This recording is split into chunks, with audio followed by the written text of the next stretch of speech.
Hello everybody, Robo here from Entertainment Vending, bringing you a new video. In the last video, I went over my thoughts on where the Wii U did better than the Switch. This video is going to be a deep dive on how Nintendo could improve the Switch in all those areas I thought the Wii U came on top. I wanted to talk about the most controversial topic first, so we're going to be discussing Nintendo Switch Online. It really wouldn't be that hard to improve it. I mean, they can really only go up at this point. I will not be mentioning the free NES games aspect of the service, as it will be covered when we talk later in the video about Virtual Console. It's not really an online-centric feature either. It's more of an underwhelming add-on to make paying for previously free features look like a better deal. Let's start by looking at what similar services already offer. Sony and Microsoft have both run paid online services for quite some time now, and they both have developed services that are very similar to each other. Some similar features that both have are system-wide party chat and system-wide game invites. System-wide party chat is the quintessential feature in a modern online gaming system. It is the equivalent to having the L button in a 3D platformer set the camera behind your back, as it bypasses any other possible problems with the overall system. It allows you to voice chat with any of your friends, regardless of whether you are in the same game as them or just on the home menu. System-wide game invites allow you to invite your friends to play with you on the same lobby of an online game. Without this feature, you would need to know the other player to play online with them, or just be lucky enough to go online when they are already in a lobby. Nintendo Switch Online has neither of these features. Currently on Switch, it is up to developers to implement voice chat on a game-to-game basis. Nintendo, in their wisdom, decided to make certain online features available not on their actual system, but exclusively on a phone app. The absurdness of this decision warrants its own video, but let's turn to the merits of the app. The app facilitates voice chat, so you would think this app makes it as simple as calling anybody on your friends list and start talking to them. This wouldn't be as convenient as the other systems, but at least it would get the job done. The voice chat app doesn't do this. Instead, it provides a voice chat on a game-to-game basis. This means you will only be able to voice chat within the confines of a small selection of games and subject to the boundaries set by each specific game for voice chat, which means you'll likely only be able to voice chat while in a game's lobby. Game invites are also offered by the app on a game-to-game basis. Currently, only one game supports the feature. It's unnecessarily complicated to the point where you'll need to join the game's room on your app and on your game separately. Nintendo seems to have this weird philosophy where they never want to do what has already been done by others.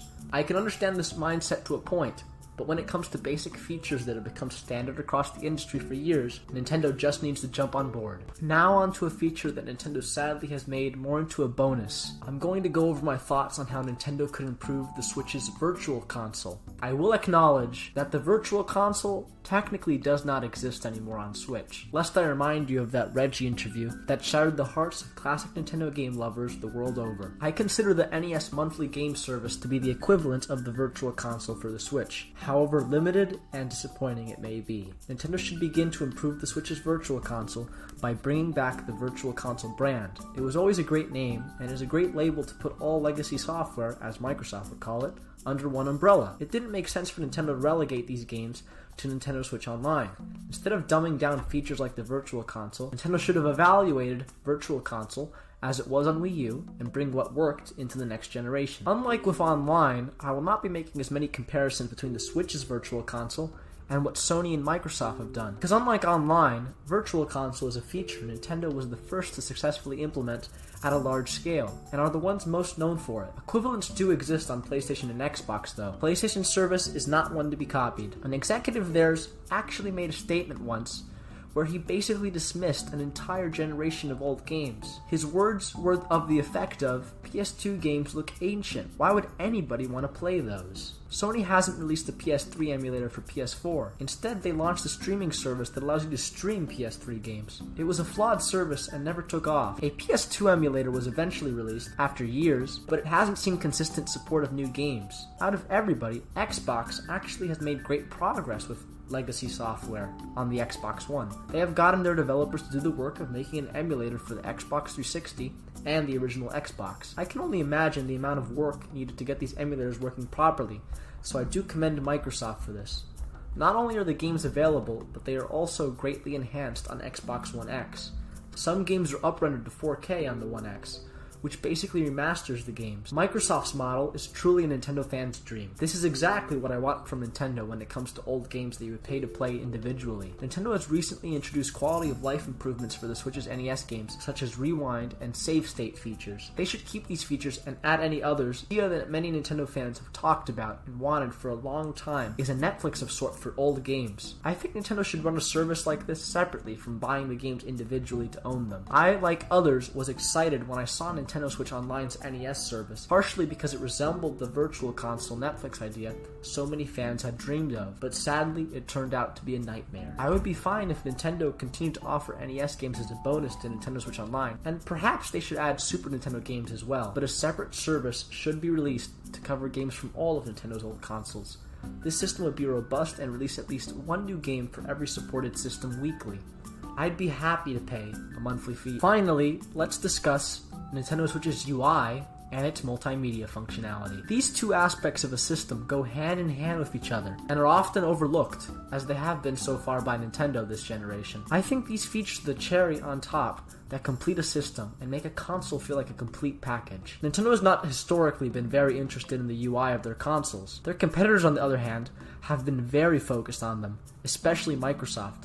Fittingly so, since they are known best for being the developer of Windows. There is a lot of bleed-in between Windows and the Xbox One's UI. Nintendo does not need to put the excessive amount of effort into the UI of their systems that Microsoft does, but they do need to put in some effort because their UI as it is now is honestly pitiful. With the Nintendo Switch UI, Nintendo might have been pressed for time, or they seem to have just wanted to replicate the Quick Start menu from the Wii U, which was popular, and copy the look of the PS4 UI layout in the cheapest way possible. If that was their goal, then mission accomplished. You get the speed of the Quick Start menu, and you get a good layout, but you sacrifice nearly everything else. Fans should be allowed the convenience of a Quick Start menu, but the full package should still be accessible in the first place. There are two areas that make a good UI aside from speed, which Nintendo already has, and those are design and functionality. I haven't heard anyone else bring this up, but the design of the Switch's UI would be best summed up with one word: cheap. The icons, the menus, and everything else looks very low effort, and almost as if it was made within an internet browser. The Switch UI feels like it's an interactive website.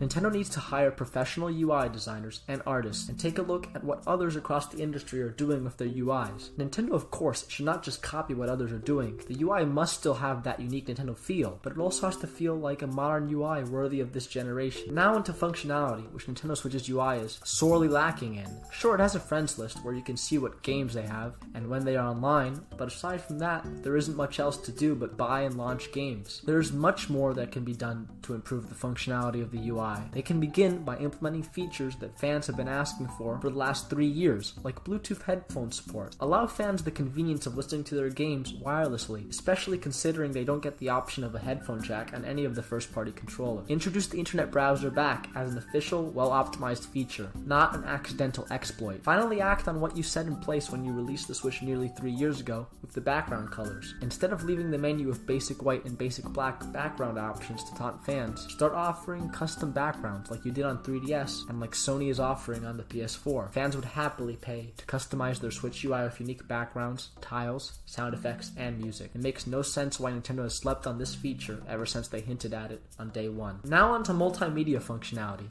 It's ironic that the Switch uses a chip based on the Tegra X1, which was housed in the NVIDIA Shield TV, which was and still is a masterclass in multimedia devices. But for some reason, the Switch ended up with nearly none of the features present on the Shield. When it comes to this feature, there's not much to learn from PlayStation, because at the moment, they seem to just be good at getting services and apps on their system, and creating an alternative to cable television, which most people watching this video probably won't remember, called PlayStation Vue. The former, being getting apps and services onto your system, is the first step for Nintendo, as the Switch still has next to nothing available when it comes to apps and services. Nintendo's job is simple: go to all the companies that own these streaming apps, movie and TV platforms, and convince them to get their software on the Switch. It shouldn't be so hard. After you do that, the next step is to do something more similar to Microsoft. You have to be careful in this area, I'll be honest, so you don't misfire like Microsoft did when the Xbox One launched, and like Nintendo themselves did with their own TVII app on the Wii U. But to make multimedia services intuitive, an option to access a quick menu